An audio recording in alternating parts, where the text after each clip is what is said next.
भैया सब दीदी बहनी समाज राम राम बात देखा। आज मेरे साथ तमाम सारे लोग हर मंगलवार को कंटिन्यू अकबरपुर में हम लोग बने रहते हैं। मेरे साथ है, देखिए यहाँ सब नाम लेंगे। क्या नाम आपका? रीता और आशा और रन्नो भाभी, ब्यूटी मिश्रा, आंटी जी आपका कंचन शुक्ला, मम्मी नमस्ते हमारे, अब हम आशीर्वाद दे दी मैं। और देखिए मेरे साथ हैं और लोकगीत एचडी भाभी जी कुसुम त्रिपाठी जी हैं, और मेरे साथ है विनीता तिवारी जी हैं, रूपम सुरावधी सिंगर हैं, अनुपमा मिश्रा जी हैं, और बच्ची आप अंजू। अनुपमा अंजू बहुत अंतर पाया ना लागत नहीं चला तब ठीक बा। और दोनों जन बहुत अंतर है ना, बहन बहन लगा था ठीक। और मेरे साथ रोली है, और मेरे साथ जो है क्या नाम आपका? प्रेरणा तिवारी। जैसे आपका नाम प्रेरणा तिवारी बा वैसे प्रेरणा आप बनाए रखा ना। एक बार इनके लिए जोरदार ताली चाहिए भाई। प्रेरणा तिवारी। तो अंजू अब मार भौजी गई है, यह तोहार भौजी है। इनसे नमस्ते करो भौजी से। भौजी नमस्ते। इनका आशीर्वाद दे भाई। आशीर्वाद दे भाई। हाँ आगे बढ़ावा हमें सबका, हमें थोड़ी ट्रेन जाए चाहे टिकट जाए ना। समझ गए तोहार बात। चलिए दोस्तों आप लोग बने रहिएगा।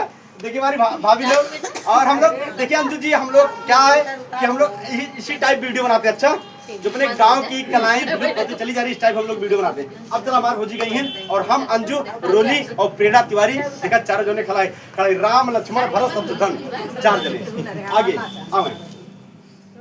हाँ भैया हाँ थोड़ा बजाय बुका देना चला। दरिया तो हार क्यों ना जला बुक करा दियो, तो हार एकदम रिजर्व सीट है।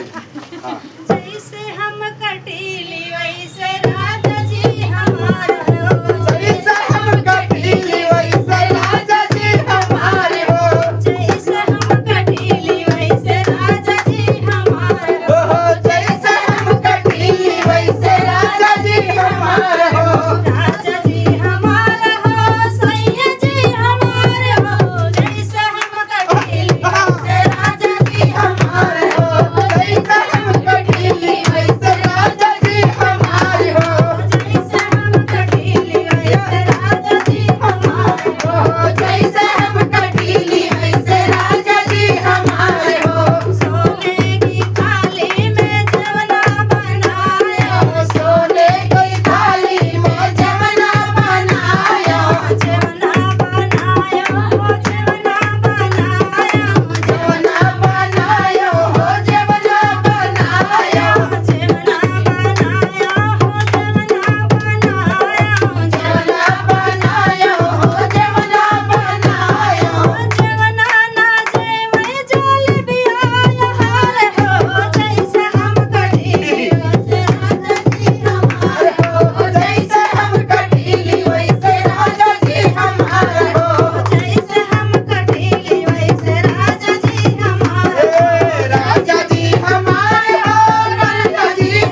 हैं एक बार जोरदार ताली से भाई।